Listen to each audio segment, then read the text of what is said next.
Correct. I know they're more expensive, pero alam mo na wala silang mamimiss. And the reason for that is these people holds a license. Correct. So every year, kasi pabago-bago ang law, especially now that we have a new president, you know, mga bagong ipapapasang law, guidelines, yes.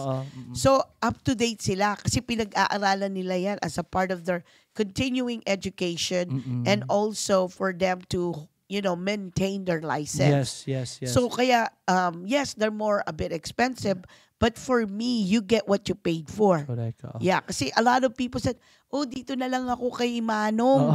Kasi 200 lang ang charge niya sa akin. So, di siya gumamit ng CPA, which is nagcha-charge ang $500. That's a $300 difference.